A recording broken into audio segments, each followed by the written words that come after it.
দুবরাজপুর বিধানসভা এবার পুনরুদ্ধার করতে রাজ্যের শাসক দল তৃণমূল প্রার্থী করেছে প্রাক্তন বিধায়ক নরেশচন্দ্র বাউরিকে। নরেশচন্দ্র বাউরি প্রার্থী হওয়ার পর এখন দুবরাজপুর বিধানসভার নির্বাচন রীতিমতো জমজমাট। তবে এসবকে কোনো রকম পাত্তা দিতে চান না। জয়ের বিষয়ে একেবারেই নিশ্চিত দুবরাজপুরের বিদায়ী বিধায়ক তথা বিজেপি প্রার্থী অনুপ কুমার সাহা। অনুপ কুমার সাহাকে বৃহস্পতিবার খয়রাশোল ব্লকের অন্তর্গত খয়রাশোল ভোট প্রচারে গিয়ে এমনই হুঙ্কার ছুড়ে দিতে দেখা গেল। তিনি স্পষ্টভাবেই জানিয়েছেন, টাটা বাই বাই করার মানুষ তিনি নন, তিনি সারা বছর মানুষের পাশে থাকেন। তাই কে প্রার্থী হলো তাতে কোনো সমস্যা নেই। দেখুন, 2026 সালের নির্বাচন তৃণমূলের বিসর্জন। তাই তৃণমূল থেকে যেই প্রার্থী থাকুক না কেন, মানুষ তার মনের সংকল্প নিয়ে ফেলেছে। 23শে এপ্রিল মতামত দেবে, 4ঠা মে রেজাল্ট বেরোবে।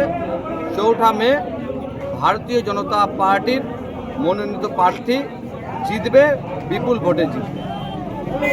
কারণ মানুষের সাথে আমরা প্রতি মুহূর্তে সব সময় আমরা থাকি।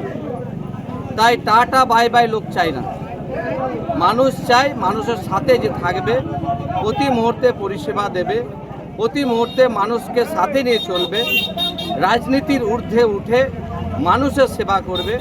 এই রাজনীতি চাইছে এবং এই ধরনের মানুষ চাই। মানুষ ব্যাপক সারা 100% মানুষ ভারতীয় জনতা পার্টিকে আশীর্বাদ দেওয়ার জন্য অপেক্ষা করছে।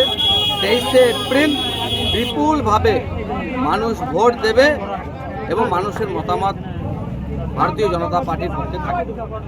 দেখুন, কার গোষ্ঠীদ্বন্দ্ব, কে কিভাবে চলছে মানুষ সব দেখছে। তাই 15 বছর পরে আবারও ভাবছে, যদি মানুষকে বোকা ভাবে, মানুষ বোকা নয়, মানুষ পরিবর্তন করবে আর গণতন্ত্রের মানুষ শেষ কথা বলবে।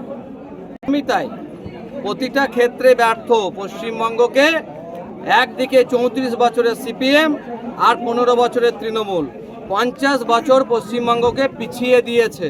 তাই সেই পিছিয়ে পশ্চিমবঙ্গকে এগিয়ে নিয়ে যেতে গেলে ভারতীয় জনতা পার্টি ছাড়া কোনো বিকল্প নাই। তাই ভারতীয় জনতা পার্টির প্রতি মানুষ আস্থা রেখেছে। 23শে এপ্রিল তার মতামত দেবে। অনুপ কুমার সাহা খয়রাশোল ভোট প্রচারে গিয়ে বলরাম মন্দির দর্শন এবং সেখানে পুজো দেওয়ার পাশাপাশি এলাকার বয়স্ক মানুষদের মাথা ঝুঁকিয়ে পায়ে হাত দিয়ে প্রণাম করেন। এলাকার প্রতিটি দোকান থেকে শুরু করে বাড়ি বাড়ি গিয়ে ভোট প্রার্থনা করতে দেখা যায় তাকে। এদিন তার সঙ্গে প্রচারে ছিলেন বীরভূম সাংগঠনিক জেলার জেলা সভাপতি উদয় শঙ্কর ব্যানার্জি।